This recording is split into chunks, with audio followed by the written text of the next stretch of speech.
Hello दोस्तों, स्वागत है आपका हमारे यूट्यूब चैनल आईटीआई टेक्निकल भर्ती में। दोस्तों, आज आप लोगों के लिए एक वैकेंसी का अपडेट आया हुआ है, तो मैं सोचा कि आज जल्दी से आप लोगों को इन्फॉर्मेशन दे दूं, क्योंकि इस चैनल पे आप लोगों को हमेशा नए नए वीडियो अपलोड किए जाते हैं जो कि वैकेंसी से रिलेटेड होते हैं।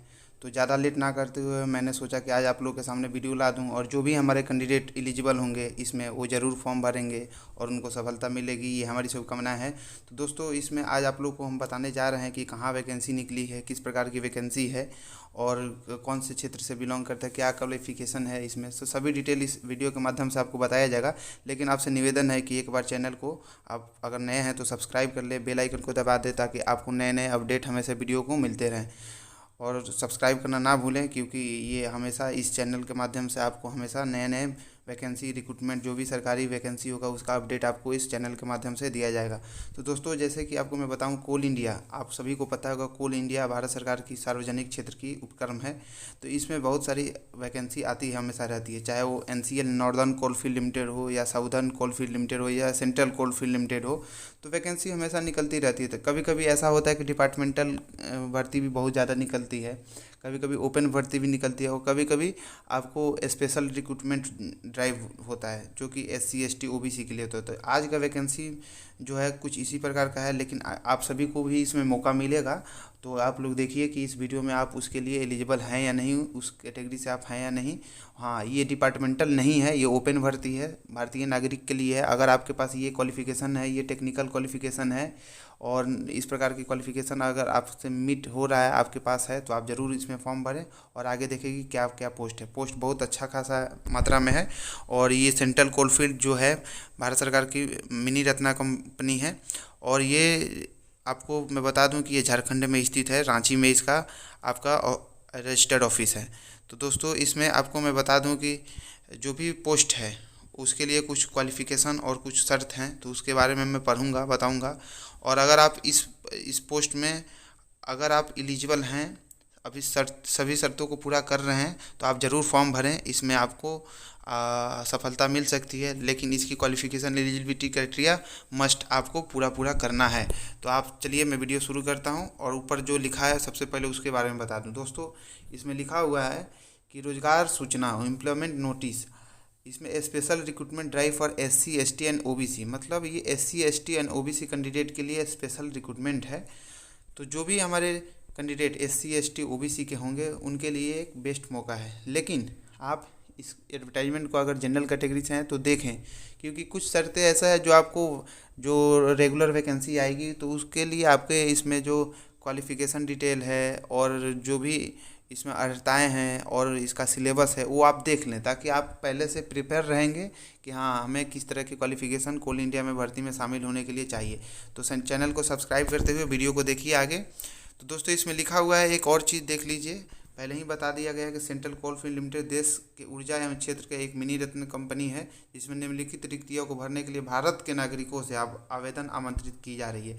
मतलब ये ओपन वैकेंसी है, डिपार्टमेंटल तो नहीं लिखा हुआ है इसमें कहीं भी।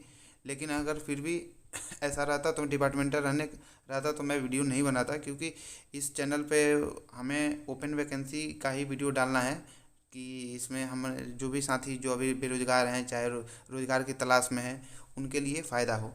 तो दोस्तों, इसमें जो पोस्ट की बात हम कर लेते हैं, तो वीडियो को आगे बढ़ाते हैं, पोस्ट की बात करते हैं। माइनिंग सिरदार और इलेक्ट्रीशियन नॉन एक्सकेवेशन टेक्नीशियन का है। फिर आपको डिप्टी सर्वेयर का है, और असिस्टेंट फोरमैन इलेक्ट्रिकल का पोस्ट है। तो इतना पोस्ट आपके आया। टोटल पोस्ट आपको मैं बता दूं दोस्तों, 330 वैकेंसी टोटल है। तो वैकेंसी तो बहुत अच्छा खासा है। और जो वैकेंसी में आपको देखेगा, इसमें 77 आपको आपको माइनिंग सिरदार के लिए है, और इलेक्ट्रीशियन नॉन एक्सक्यूशन टेक्नीशियन का आपको पोस्ट 126 है, और डिप्टी सर्वेयर का जो पोस्ट है आपको 20 पोस्ट है, और असिस्टेंट फॉरमैन इलेक्ट्रिकल का पोस्ट जो है 107 है। तो ये इतना वैकेंसी है। और आपका एक वेज के बारे में बात कर लेंगे, मूल वेतन क्या है। तो जो मूल वेतन है आपको माइनिंग सिरदार के लिए 31,852 है। फिर आपको इलेक्ट्रीशियन का आपको इसमें हो जाएगा 1,087 पर डे। और फिर आपको डिप्टी सर्वेयर का इसमें 31,852 56 पर डे है। और असिस्टेंट फोरमैन का आपको 31,852 लगभग इसमें सैलरी बनेगा। तो यही सैलरी का स्ट्रक्चर है, लेकिन आगे भी हम आपको बता देंगे कि सैलरी में आप कब जाएंगे, ग्रेड पे में आपको कब लागू होगा, ये सारी डिटेल है, उसका भी बात कर लेंगे। आप ये भी एक बार देख लेंगे कि इसमें लिखा हुआ है कुछ शर्त कि सभी उपरोक्त पद, वेतन और भत्ते राष्ट्रीय कोयला मजदूरी समझौता 10 NCWA 10 के अनुसार स्वीकार्य होगा।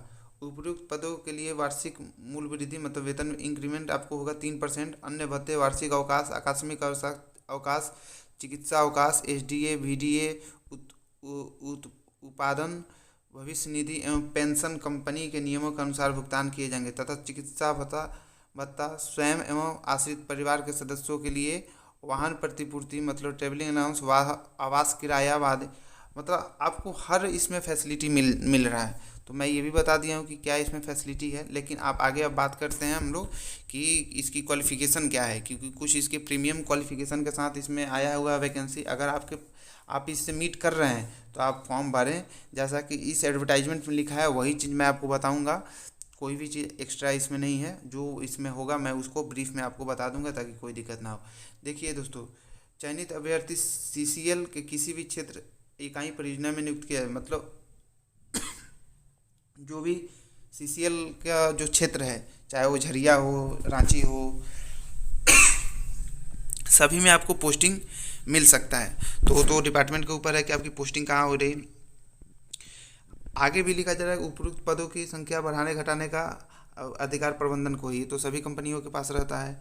और इसमें लिखा हुआ है कि reservation of post SC ST OBC will be as per government of India guideline के हिसाब से आपको इसमें रिजर्वेशन है।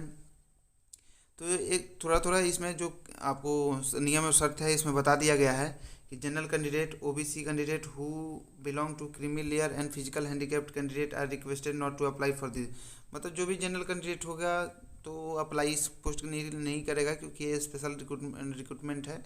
और तो उस हिसाब से देख लेंगे, क्योंकि इसमें एक कैटेगरी के लिए जो पोस्ट निकाला हुआ उसी कैटेगरी के जो हमारे साथी दोस्त होंगे और उस क्वालिफिकेशन के साथ होंगे तो वो फॉर्म भरेंगे। अनावश्यक फॉर्म ना डालेंगे, उससे आपकी फी पेमेंट और आप परेशान हो सकते हैं। तो आप देख लें कि अगर आप एलिजिबल हैं तो ही फॉर्म डालें, अन्यथा फॉर्म को आप ना डालें। अगली वैकेंसी का वेट करें और अन्य सारे क्षेत्र में वैकेंसी आ रहा है उसमें वेट करें। हाँ, और एक चीज़ जान लें कि जो भी वैकेंसी आती है हमारे चैनल पर उसको समय अपडेट कर दिया जाता है, तो चैनल को सब्सक्राइब जरूर कर लें ताकि आपको बार बार नोटिफिकेशन मैं समय से आपको दे दूँ। फिर इसमें लिख रहा है कि अभ्यर्थी एक पद के लिए एक बार आवेदन करें, मतलब आप अलग अलग पोस्ट के लिए 2 बार आवेदन कर सकते हैं। जो वो आपको पोर्टल पर जाने पर पता चलेगा कि क्या भरने का प्रोसेस है, उस हिसाब से आप अलग अलग पोस्ट के लिए भर सकते हैं। जिन अभ्यर्थियों का न्यूनतम आवश्यक योग्यता मांगी गई है, योग्यता के परीक्षा के पूर्णतः परिणाम नहीं आए, वैसे मतलब जिनका कैंडिडेट पास हो चुके हैं, जिस क्वालिफिकेशन को पूरा उस डेट तक पास हो गए हैं तो ही भरेंगे। मतलब 19 अप्रैल 2023 तक अगर आप पास हो गए हैं तो आप सारे योग्यता, क्वालिफिकेशन और एक्सपीरियंस को पूरा कर रहे हैं तो आप फॉर्म भरेंगे। और जो भी आपकी आयु सीमा, कार्य अनुभव में जैसा कि बताया वो सब 19 अप्रैल 2023 तक में कंप्लीट होना चाहिए तो आप एलिजिबल हैं। चलिए दोस्तों, बात करते हैं क्वालिफिकेशन की, अब बात कर लेते हैं। तो माइनिंग सिरदार का जो पोस्ट है उसमें आपको क्या क्वालिफिकेशन मांग रहा है, उसमें 10वां आपको मांग रहा है। कोयला खान अधिनियम 2017 से माइनिंग का जो सर्टिफिकेट है वो होना चाहिए। और उसके साथ मान्य गैस परीक्षण प्रमाण पत्र चाहिए आपको, गैस टेस्टिंग सर्टिफिकेट होता है वो भी चाहिए, आपके पास होना चाहिए, 10वां होना चाहिए। और माइनिंग सिरदार सर्टिफिकेट होना चाहिए और वैलिड फर्स्ट एड सर्टिफिकेट भी आपके पास होना चाहिए। या आपको एक और क्वालिफिकेशन इसमें जोड़ दिया गया है, या तो 10वां होना चाहिए या तो डिप्लोमा इन माइनिंग से 3 साल का आपके पास सर्टिफिकेट होना चाहिए डिप्लोमा। और कोयला खदान अधिनियम 2017 से खान सुरक्षा महानिदेशालय से स्वीकृत मान्य ओवरबर्न प्रमाण पत्र आपके पास होना चाहिए। फिर गैस प्रशिक्षण प्रमाण, गैस टेस्टिंग सर्टिफिकेट होना चाहिए और फर्स्ट एड का आपके पास सर्टिफिकेट होना चाहिए। तो आप माइनिंग सिरदार के जो पोस्ट के लिए है, पहला पोस्ट है, उसके लिए एलिजिबल हो जाएंगे। इसमें देख लेंगे, ये पहला पोस्ट माइनिंग सिरदार का ही है और इतना आपके पास क्वालिफिकेशन होना चाहिए। और आप अगर इन शर्तों को पूरा कर रहे हैं और 19/4/2023 तक इस पोस्ट के सभी क्वालिफिकेशन और अनुभव आपके पास आ जा रहे हैं तो आप इसमें एलिजिबल हैं। और दूसरे पोस्ट की बात हम कर लेते हैं दोस्तों, जो कि लिखा हुआ है इसमें, देखिए, इलेक्ट्रीशियन नॉन एक्सवेशन या टेक्नीशियन। तो इसमें इलेक्ट्रीशियन का जो नॉन एक्सप्रेशन और टेक्नीशियन का जो पोस्ट है 2 नंबर पोस्ट है, इसकी क्वालिफिकेशन योग्यता की हम लोग बात कर लें। देखिए दोस्तों, तो कुछ थोड़ा सा प्रीमियम एक्सपीरियंस और क्वालिफिकेशन इसमें मांगा गया है। बहुत सारे दोस्त के पास होता है, बहुत सारे दोस्त काम किए रहते हैं कॉपर इंडिया लिमिटेड में या कोयला के क्षेत्र में, चाहे कहीं से भी उनका, चाहे आपको नालको हो गया, अगर खदान से क्षेत्र से आपके पास अनुभव है और कुछ सर्टिफिकेट प्रीमियम क्वालिफिकेशन के साथ है, तो आप इसमें इस योग्यता को पूरा करें तो आप फॉर्म भर सकते हैं। क्योंकि ये डिपार्टमेंटल एग्ज़ाम नहीं है, ये जैसे एनसीएल में वैकेंसी निकलता है वैसे ही है, लेकिन थोड़ा सा क्वालिफिकेशन को आप मीट कर रहे होंगे तो भरें। देखिए, अब इलेक्ट्रीशियन का पद है तो क्या मांग रहा है इसमें, 10वां मांग रहा है आपके पास, या इस किसी भी मान्यता प्राप्त बोर्ड से मैट्रिक या इसके समकक्ष, और इलेक्ट्रीशियन ट्रेड में आईटीआई। तो आईटीआई मांग रहा है इलेक्ट्रीशियन ट्रेड में, और 10वां के साथ साथ में आपको must have completed act apprentice. आपको मतलब इसमें जो दूसरा क्वालिफिकेशन है वो अप्रेंटिस, मतलब आपको 10वां चाहिए, फिर आईटीआई इलेक्ट्रीशियन ट्रेड से चाहिए, फिर 3 नंबर अप्रेंटिस भी कंप्लीट होना चाहिए। साथ ही आपको LT permit under I rules of mines 440 से 550 वोल्ट का जो माइन सर्टिफिकेट होता है, परमिट होता है, जो राज्य सरकार आपको देती है। अगर जिनके पास वो लाइसेंस होगा, और या एसटी परमिट केवल ज्वाइनिंग का, ओवरहेड का भी लाइसेंस, जो भी दोस्त हमारे बनाए होंगे इस लाइसेंस को, और साथ में उनके पास अप्रेंटिस भी होगा, और 10वां और आईटीआई, अगर ये क्वालिफिकेशन के साथ आपके पास ये सर्टिफिकेट और जो भारतीय विद्युत नियम के अनुसार जो भी सर्टिफिकेट मिलता है राज्य सरकार से, स्टेट या सेंट्रल गवर्नमेंट से, वो है आईटीआई और अप्रेंटिस के अलावा, तो आप इस पद के लिए आवेदन कर सकते हैं। क्योंकि पोस्ट बहुत अच्छा खासा है। देखिए दोस्तों, इसमें बता दें पोस्ट कितना है। इलेक्ट्रीशियन के 126 पोस्ट है कुल, मतलब बहुत अच्छा खासा वैकेंसी है।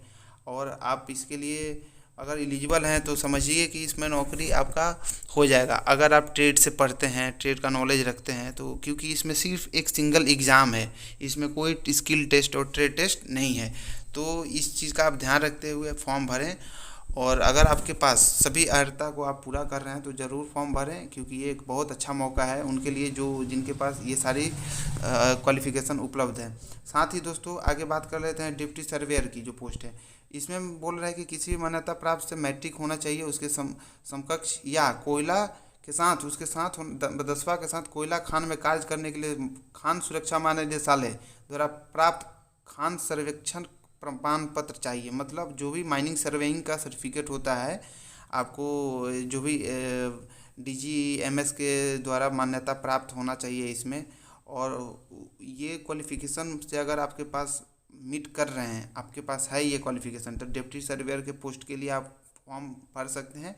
सिर्फ इसमें क्वालिफिकेशन के साथ आपको सिर्फ ये सर्टिफिकेट चाहिए, क्योंकि डिप्टी सर्वेयर में कोई भी अन्य अनुभव प्रमाण पत्र की आवश्यकता नहीं दिख रही है। तो ये एक अच्छी पोस्ट है। जिनके पास ये सर्टिफिकेट होगा वो तो इस फॉर्म के लिए बहुत अच्छे से एलिजिबल हैं, और वो समझ रहे होंगे कि हाँ मुझे मौका मिला है तो उनको फ़ायदा मिलेगा। और हमारी भी यही शुभकामनाएं है कि आपको इसमें सफलता मिले। फिर आपको इसमें आता है असिस्टेंट फोरमैन इलेक्ट्रिकल का। तो असिस्टेंट फोरमैन इलेक्ट्रिकल का क्या क्वालिफिकेशन है वो हम देख लेते हैं। दोस्तों, इसमें किसी भी मान्यता प्राप्त से, मतलब मैट्रिकुलेशन तो आपको चाहिए ये स्टेट बोर्ड से हर एक पोस्ट में, और साथ में इसके साथ इलेक्ट्रिकल इंजीनियरिंग में मान्यता प्राप्त डिप्लोमा 3 साल का कोर्स, मतलब डिप्लोमा इन इलेक्ट्रिकल मैकेनिकल होना चाहिए। असिस्टेंट फोरमैन इलेक्ट्रिकल के लिए डिप्लोमा इन इलेक्ट्रिकल होना चाहिए आपको। डिप्लोमा इन इलेक्ट्रिकल साथ में 10वीं के साथ 3 साल का जो कोर्स है डिप्लोमा का वो होना चाहिए। तो असिस्टेंट फोरमैन इलेक्ट्रिकल के लिए आप एलिजिबल हैं। तो इसमें भी कुछ आपको ज़्यादा कुछ नहीं मांग रहा है, सिर्फ आपको 10वां और इलेक्ट्रिकल इंजीनियरिंग इन डिप्लोमा आपको होना चाहिए इलेक्ट्रिकल इंजीनियरिंग में। साथ ही बी नंबर जो बोल रहा है इलेक्ट्रिकल सुपरवाइजरिंगशिप प्रमाण पत्र जो खदानों के लिए वैध हो। तो एक प्रमाण पत्र खदान द्वारा इशू होता है, जो भी डिप्लोमा किए होंगे इलेक्ट्रिकल से, और वो खदान में, चाहे वो कोल इंडिया में, चाहे आपको कॉपर इंडिया में, चाहे वो आपको एनसीएल में, चाहे किसी भी खनन क्षेत्र में, चाहे वो नालको में, नेशनल एल्युमिनियम में अगर काम किए होंगे तो उनको एक प्रमाण पत्र मिलता है, electrical supervisingship certificate valid for mines. तो अगर डिप्लोमा इन इलेक्ट्रिकल इंजीनियरिंग और ये प्रमाण पत्र है जिन दोस्तों के पास, तो वो इस पोस्ट के लिए एलिजिबल है। क्योंकि असिस्टेंट जो फोरमैन इलेक्ट्रिकल का पोस्ट है वो भी बहुत ज़्यादा है, 107 पोस्ट है। तो बहुत कम लोगों के पास ऐसा सर्टिफिकेट होता होगा, लेकिन जिनके पास होगा उनको बहुत अच्छा मौका मिला है। तो आईटीआई में इलेक्ट्रीशियन का भी पोस्ट आया हुआ है, डिप्लोमा में असिस्टेंट फोरमैन इलेक्ट्रिकल का आया है, डिप्टी सर्वेयर का है, माइनिंग सिरदार का है। ये 4 तरह के पोस्ट आए हुए हैं, जिसमें 330 पोस्ट टोटल है। और जो भी हमारे कैंडिडेट इस आवेदन में जो भी शर्त मांगा जा रहा है, अगर उसको पूरा कर रहे हैं तो आप ज़रूर फॉर्म भरें। ये बहुत अच्छा मौका है। और आपको झारखंड स्टेट में सेंट्रल कोलफील्ड लिमिटेड का जो एरिया है उसमें आपको पोस्टिंग मिलेगी, तो बहुत अच्छा है। अब बात कर लेते हैं आगे, कुछ नियम दिया हुआ है उसका बात कर लेते हैं। तो इसमें आपको दिया गया है आगे का जो भी बताया हुआ है कि जो भी प्रमाण पत्र डीजीएमएस द्वारा 2001 परिपत्र, जो डीजीएमएस का जिनके पास सर्टिफिकेट होगा वो वैलिड होना चाहिए और वो नियमानुसार होना चाहिए। साथ में आपको असिस्टेंट फोरमैन इलेक्ट्रिकल के लिए भी कुछ, और माइनिंग सिरदार और डिप्टी सर्वेयर के लिए भी कुछ लिखा हुआ है, वो मैं आपको बता दे रहा हूँ कि सिलेक्टेड कैंडिडेट, आपको उनका पैसा के बारे में बता रहा है। तो सैलरी के बारे में ऊपर भी लिखा हुआ है, नीचे भी है।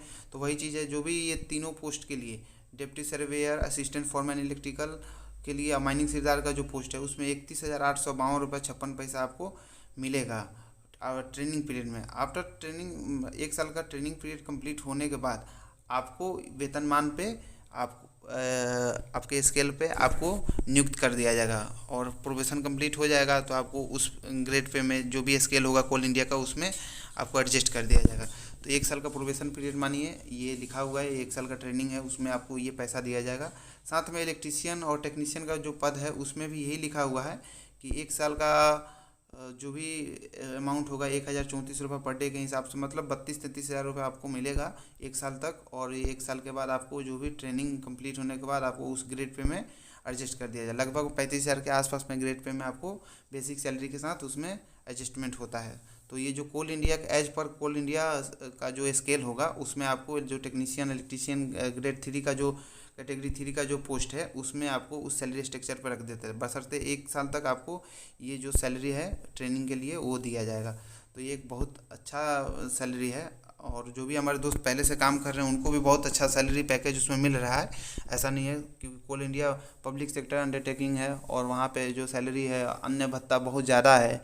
जो सेंट्रल गवर्नमेंट एम्प्लॉय से इसमें थोड़ा भत्ता अलग अलग प्रकार के हैं, जोड़ा गया है, तो आपको बहुत सारे इसमें बेनिफिट मिलते हैं। आयु सीमा की बात कर ले तो 18 साल है, और SC/ST कैंडिडेट के लिए 35 साल है मैक्सिमम, और OBC के लिए 33 साल है। साथ में विभागीय कर्मचारी जो नियम है उसके अनुसार आप फॉर्म भर देंगे। NOC लेने के साथ, NOC के द्वारा जो अनापत्ति प्रमाण पत्र होता है वो निर्गत कराने के उसके बाद ही फॉर्म भरेंगे। आवेदन के लिए जो फ़ी होगा वो 200 रुपये देना पड़ेगा OBC कैंडिडेट को, और SC/ST कैंडिडेट को कोई भुगतान नहीं पेमेंट करना है इसके लिए। और विभागीय कैंडिडेट होगा जो भी होगा वो NOC के द्वारा लेकर फॉर्म अपने अपने डिपार्टमेंटल में जाके वहाँ से NOC जो अनापत्ति प्रमाण पत्र निर्गत कराया जाता है वो कराने के बाद ही फॉर्म भरेंगे, ताकि उनको बाद में दिक्कत नहीं होगा। आगे हम बात करते हैं कि उसमें क्या क्या दिया गया है। तो जो आवेदन होगा, जो वो लिंक दिया होगा वहाँ पे, उसी लिंक से करेंगे। Application fee once paid will not refunded under any circumstances, मतलब कुछ अगर पेमेंट फेल हो गया, चाहे अगर आप पेमेंट कर भी दिए हो और वैकेंसी कैंसिल हो जाती है, तो ऐसा नहीं है, ये पेमेंट वापस आपको नहीं किया जाएगा, यही इसमें लिखा गया है। आवेदन शुल्क निर्धारित माध्यम के अलावा किसी और माध्यम से, मतलब आपको डिमांड ड्राफ्ट चाहे किसी अन्य माध्यम से नहीं होगा, ऑनलाइन जो पेमेंट का पोर्टल होगा और उसी पोर्टल से आपको करना है। चयन प्रक्रिया आपको CBT टेस्ट होगा उसमें, और उसके साथ साथ आपको जो भी अपडेट होगा फॉर्म भरने से लेकर एडमिट कार्ड से लेकर शॉर्ट लिस्टेड कैंडिडेट, वो www.centralcoalfield.in पे आप हमेशा देखते रहेंगे, आपको वहाँ पे सभी जानकारी समय समय पे मिलेगा। देखिए दोस्तों, इसमें दिया गया है कि जो कंप्यूटर बेस्ड टेस्ट होगा, इसमें सिर्फ एक ही कंप्यूटर बेस्ड टेस्ट है, वो रांची, जमशेदपुर, धनबाद और हजारीबाग में होगा। तो आप लोग फॉर्म भरते समय देख लेंगे कि आपको कहाँ भरना उचित है एग्ज़ाम सेंटर, उस हिसाब से आप ले लेंगे। और जो SC/ST कैंडिडेट होंगे उनको आने जाने का, एग्ज़ाम का, चाहे डॉक्यूमेंट वेरिफिकेशन का किराया दिया जाएगा सिलेक्शन होने के पश्चात, बशर्ते उनकी घर 30 किलोमीटर से दूर होना चाहिए। और यही टर्म्स एंड कंडीशन इसमें लिखा गया है। साथ ही एग्जामिनेशन पैटर्न की बात कर लेते हैं। 100 नंबर का एग्ज़ाम होगा, 1 घंटे की समय मिलेगा, और प्रत्येक प्रश्न 2 अंकों का होगा, मतलब 200 100 अंकों का होगा, मतलब आपको समझ लीजिए कि 50 क्वेश्चन होगा, क्योंकि ये प्रत्येक प्रश्न 2 अंकों का होगा। गलत के लिए कोई नेगेटिव मार्किंग नहीं है, तो एक तरह से आपके लिए वो बहुत अच्छा है। और जो सीबीटी में प्रश्न हिंदी अंग्रेजी में होगा, तो आप मतलब आप इसमें टेक्निकल का ही ज़्यादा ध्यान देंगे, क्योंकि इसमें साफ साफ लिखा रहता है कि जो भी पाठ्यक्रम होगा वो टेक्निकल नॉलेज से रिलेटेड होगा। इसमें भी लिखा हुआ है, मैं पहले भी बताता हूँ कि जो भी पीएसयू है, चाहे सेंट्रल गवर्नमेंट का, चाहे जो भी, तो वहाँ पे वैकेंसी निकलता है अगर आईटीआई लेवल की, डिप्लोमा लेवल तो सिर्फ आपको 75% से ज़्यादा क्वेश्चन पूछा जाता है टेक्निकल का ही। कहीं कहीं तो 80% भी क्वेश्चन, 85% भी टेक्निकल का क्वेश्चन पूछा जाता है। और यहाँ पे लिखा हुआ है technical knowledge related to discipline, आपको उसी डिसिप्लिन से सवाल आएगा, तो आप देख लेंगे। और इसमें लिखा हुआ है हिंदी इंग्लिश में सवाल आएगा, तो वो तो सभी एग्जाम में लगभग रहता ही है। उसके साथ साथ आपको इसमें दिया हुआ है कि प्रत्येक पद के लिए जो न्यूनतम वेतन होगा, क्वालिफाइंग अंक होगा, वो 100 अंकों में आपको ओबीसी के लिए 36 अंक चाहिए लाना, और 30 अंक SC ST कैंडिडेट के लिए चाहिए। तो इतना से तो देखिए कि मेरिट के ऊपर है कि क्या बनता है, उस समय की बात है कि कितने कैंडिडेट इसमें एलिजिबल हैं, कितने एग्ज़ाम दे रहे हैं, कितना मेरिट हो रहा है। लेकिन इतना अंक लाना है आपको मेरिट में, अगर आपको दिखना है तो, या उससे ऊपर कुछ भी। तो दोस्तों ये यही है, मैं वीडियो को ज़्यादा लंबा ना खींच रहा हूँ, ताकि आपको देखने में दिक्कत हो, समझने में दिक्कत हो। आप सबसे पहले आप अपनी सारी योग्यता को देख लेंगे, साथ में आप CCL के वेबसाइट पे जाएंगे और वहाँ से जो विस्तृत होगा फॉर्म उसको भरेंगे। लेकिन आपको सभी मानक को आपको पूरा करना है। इसमें बार बार एक ही चीज़ दिख रहा है कि आपको हमेशा आपको न्यूनतम योग्यता मापदंड जो है वो पूर्ति सुनिश्चित करते हुए, मतलब कोई भी उसमें कमी नहीं होना चाहिए, चाहे एक्सपीरियंस में हो, चाहे सर्टिफिकेट में हो, चाहे किसी भी प्रकार की। आपको इसमें बताया जा रहा है कि सिर्फ सीबीटी के जो नंबर आप लाएंगे उसके माध्यम से ही इसमें आपको चयनित किया जाएगा। कोई ट्रेड टेस्ट और कुछ भी इस प्रकार का इसमें नहीं रहता है। CCL और कोल क्षेत्र में सिर्फ एक एग्ज़ाम ही होता है, ITI डिप्लोमा लेवल पे ये आता रहा है, जो रिक्रूटमेंट रूल है उसी के आधार पर ये लेता हुआ है। फिर उसके बाद आपको, अगर आप पैनल में मेरिट बन गया है आपका, आप एग्जामिनेशन में डॉक्यूमेंट वेरिफिकेशन में अगर आप पास हैं, तो आपको हेल्थ मेडिकल फिटनेस का जो टेस्ट होता है प्रमाण पत्र, वो भी लेना होगा। उसके साथ आपको जब उसमें आप पास कर जाइएगा तब आपको ऑफर ऑफ अपॉइंटमेंट, या जो भी कहिए उसको, ज्वाइनिंग लेटर, वो आपको विभाग द्वारा दिया जाएगा। और आवेदन किस प्रकार करें तो मैं बोल ही दिया हूँ आपको, centralcoalfield.in पे आप जाएंगे, वहाँ पे valid mobile number, valid email ID, ये सब होना ज़रूरी है। और उसके साथ आप जो भी आगे की प्रक्रिया होगा उसको पूरा करते हुए फॉर्म को बहुत आराम से भरेंगे, हर चीज़ पहलू को ध्यान में रखते हुए भरेंगे, ताकि किसी भी प्रकार की दिक्कत ना हो।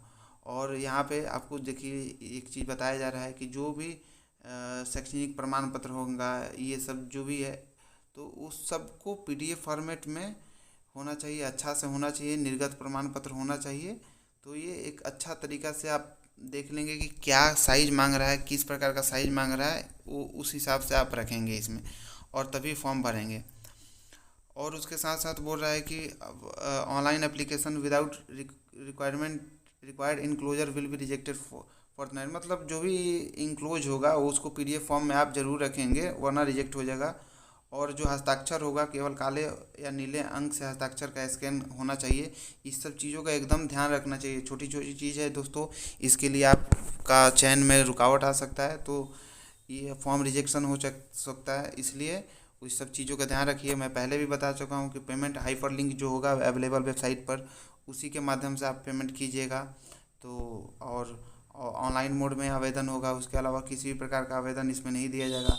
जो परफॉर्म ऑफ कास्ट सर्टिफिकेट है, वो जो भी हम अथॉरिटी होता है भारत सरकार का, उसी के अनुसार वो होना चाहिए, उसी फॉर्मेट में होना चाहिए। तो हमारे OBC ST कैंडिडेट जो भी होंगे वो उसी हिसाब से अपना लेटेस्ट जो भी सर्टिफिकेट होगा, जातीय प्रमाण पत्र, जो भी कास्ट सर्टिफिकेट होगा, उसको वो बना के रखेंगे। देखिए दोस्तों, इसमें एक नोट लिखा हुआ है, the OBC certificate in respect of creamy layer status in valid only for the financial year in which the certificate is issued as per DOPT guideline dated 31 March 2016, मतलब उसी फाइनेंशियल ईयर के लिए। हर साल का तो अलग अलग होता है, ये सभी को पता है। तो वो अपना लेटेस्ट बनवा लेंगे और सभी डॉक्यूमेंट को बहुत पुख्ता रखते हुए वो फॉर्म भरेंगे, ताकि किसी भी प्रकार की उनको दिक्कत ना हो। और यही आपको विशेष थोड़ा थोड़ा कोई कोई बात बताया गया है कि क्या आपको मिलेगा, क्या जिम्मेदारी मिल सकती है, कॉल लेटर क्या होगा, और सिर्फ फॉर्म भरना, आपको चयन के लिए आप भागीदारी नहीं कर सकते हैं। तो यही सब बताया जा रहा है इसमें। और जो भी आपकी क्वालिफ़िकेशन से रिलेटेड है, सवाल वहीं से क्वेश्चन आएगा। ऑब्जेक्टिव क्वेश्चन होगा, एमसीक्यू होगा, सिर्फ एक एग्जामिनेशन होगा, और इसमें ज़्यादा कुछ विशेष नहीं दिया हुआ है। और इसमें लास्ट डेट का बात कर लेते हैं, फॉर्म भरने का लास्ट डेट तक क्या है और कब तक ये फॉर्म भराएगा, तो उसकी हम बात कर लेते हैं दोस्तों। इसमें दिया हुआ है कुछ महत्वपूर्ण तिथियां के बारे में हम बात कर लेते हैं। आवेदन जो शुरुआत होगा 30/3/2023 से होगा, मतलब 30 मार्च 2023 से चालू होगा, और अंतिम तिथि 19/4/2023 तक है। और डाउनलोड आपको एडमिट कार्ड हो जाएगा 30/4/23 से 4/5/23 के बीच में एडमिट कार्ड डाउनलोड हो जाएगा। और सीबीटी की मतलब कंप्यूटर बेस्ड टेस्ट की जो डेट होगा 5 मई 2023 को होगा। परिणाम का भी घोषणा 29/5/2023 को, मतलब मई में ही परिणाम आ जाएंगे दोस्तों। तो ये बहुत अच्छा है, और इसके लिए समझिए कि आपको बहुत अच्छा से, अगर आपके पास क्वालिफ़िकेशन है तो आपको थोड़ा मेहनत कर लेना चाहिए, क्योंकि ऐसा मौका बार बार आपको नहीं मिलेगा। और इसमें आप वेबसाइट पे जाएंगे तो जो आवेदन आपको दिख रहा है, जो मैं अभी आपके सामने रखा हूँ, स्क्रॉल कर रहा हूँ, इसमें थोड़ा सा क्वालिफ़िकेशन के साथ साथ सिलेबस दिया हुआ है कि आपको कहाँ से क्वेश्चन आएगा। Syllabus for mining sirdar TNS grade C में कहाँ कहाँ से क्वेश्चन आएगा, उन्हीं से, ये सब ट्रेड से ही क्वेश्चन है दोस्तों। ये देख रहे हैं जितना, ये सब ट्रेड से है। तो मैं पहले भी आपको बता चुका हूँ कि सिर्फ आपको ट्रेड का पढ़ाई करना है। देखिए दोस्तों, जैसे कि आपको इलेक्ट्रिशियन का, इलेक्ट्रिकल का है, तो देखिए principle of electricity, magnetism, materials, ये सब इलेक्ट्रिकल के आपके ट्रेड से क्वेश्चन है, आपके डिसिप्लिन से क्वेश्चन है। तो आपको पढ़ना है अपने ट्रेड से ही, क्योंकि इसमें क्वेश्चन सिर्फ ट्रेड से ही आएगा। एसी मोटर, डीसी मोटर, ये सब समझिए कि आपका ट्रेड से ही है। तो इसलिए आप अपने ट्रेड से फॉर्म भरने के बाद तैयारी भी करते रहेंगे, ताकि उसमें किसी भी प्रकार की दिक्कत नहीं। देखिए इलेक्ट्रीशियन ट्रेड में जो होंगे उनका भी principle of electricity, magnetism, materials, general electricity, यही सवाल है। आपको जो भी सवाल आएगा आपके ट्रेड से ही आएगा, तो अपने ट्रेड से आप पढ़ लेंगे। और इसमें जो ओबीसी या जो भी प्रमाण पत्र होगा उसका एनेक्चर दिया हुआ है कि आपको उसी फॉर्मेट में बनवा लेना है अपने डिस्ट्रिक्ट में जाके, तो ताकि बाद में आपको कोई प्रकार की दिक्कत ना हो। तो दोस्तों, आप इसी जानकारी के साथ एक बार खुद भी आप CCL के वेबसाइट पर, जो सेंट्रल कोलफील्ड का वेबसाइट है, वहाँ पे जाएं और एक बार विस्तृत एडवर्टाइजमेंट को खुद भी डाउनलोड करके पढ़ लें, ताकि अगर मेरे द्वारा कुछ बात छूट गया हो तो आपको उसमें दिख जाए, और आप उसमें जो भी सर्टिफिकेट का फॉर्मेट होगा उसी फॉर्मेट में आप उस सर्टिफिकेट को रखेंगे, फ़ोटो को रखेंगे, सिग्नेचर को रखेंगे, ताकि किसी भी प्रकार की त्रुटि ना हो फॉर्म भरने में। और इसी के साथ आप इसमें फॉर्म भरने के साथ आप तैयारी में भी लग जाएंगे, ताकि आपको समय इसमें बिल्कुल कम है, ताकि आपको कुछ रिवीजन हो जाएगा, पढ़ाई हो जाएगा। तो क्योंकि फॉर्म भरना ही एकमात्र विकल्प नहीं है, आपको साथ साथ मेहनत भी करना है और पढ़ना भी है। तो इसलिए आप लोग पढ़िए भी, और हमारे तो हमेशा बेस्ट विशेष रहती है आप लोगों के लिए कि आप लोग सफलता पाएँ और आगे बढ़ें। और इसी के साथ हम वीडियो को समाप्त कर रहे हैं, लेकिन वही फिर से निवेदन है कि एक बार आप ज़रूर चैनल को सब्सक्राइब कर देंगे और बेल आइकन को दबा देंगे, ताकि आपको नोटिफिकेशन मिल जाए। और अगर कोई त्रुटि रह गई हो वीडियो के माध्यम में बताते समय, तो आप ज़रूर एडवर्टाइजमेंट को एक बार पढ़ लेंगे। अगर फिर भी आपको कोई क्वेरी हो तो आप ज़रूर कमेंट करके हमें बताएंगे, मैं ज़रूर आपको उसका जवाब देने के लिए तत्पर रहूँगा, और साथ समय जल्दी जवाब दिया जाएगा। चलिए दोस्तों, धन्यवाद, नमस्कार।